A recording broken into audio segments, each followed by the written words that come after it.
CBI has developed the leadership program because after a number of conversations I was having with CEO and chairman, it became clear that there was a leadership gap in terms of people getting onto boards or being promoted to CEO positions, and they had little experience of influencing government and really understanding where business and government meet. So we see this as filling that leadership gap. What we're trying to achieve with the programme is three things. One is develop leaders with influence. So that's very much about making people confident in their dealings with government and being able to think strategically about the political and economic environment. The second then is helping CEOs and chairmen do succession planning. So this programme is aimed at senior executives who are aiming to be on the board. So we're helping them get ahead of the game in that sense.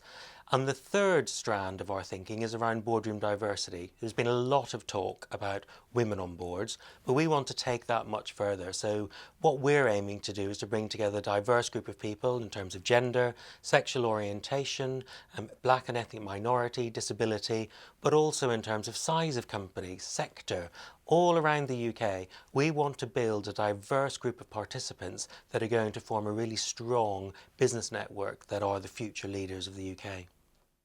There's been a lot of research which shows that boardroom diversity and diverse groups bring added value in terms of decision making and in terms of dynamics around how corporate governance.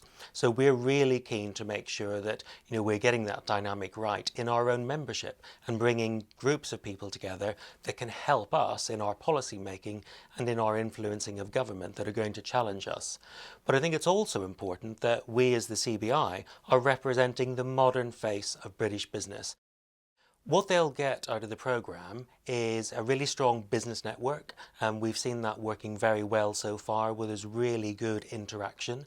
I think they will be stimulated and challenged in their thinking in terms of what government does and how it does it, and they'll be exposed to lots of new ideas, and it'll give them a really good understanding of how the CBI operates and how they can work with the CBI in the future to really influence the big picture. There were so many highlights from last year. I think the participants being at the CBI annual conference, where they heard from the Prime Minister and the leader of the opposition and the business secretary. I think being in the Scottish Parliament, talking about Scottish independence and what that means to business. Being in Brussels on the day the Prime Minister made his big Europe speech, and being in the European Parliament, talking to British MEPs about the UK's role in Europe. And also finally being in the States, being in Washington DC, really getting into the debates around the EU-US free trade agreement and thinking about how businesses can influence what goes on in Washington. And I think from all of that you can probably tell that this isn't a classroom-based activity. We're not sitting in a classroom in London talking about this stuff. We're out and about and we're learning things in an experiential way and really taking the participants to the people that are in the know and really getting a really good understanding of how government works.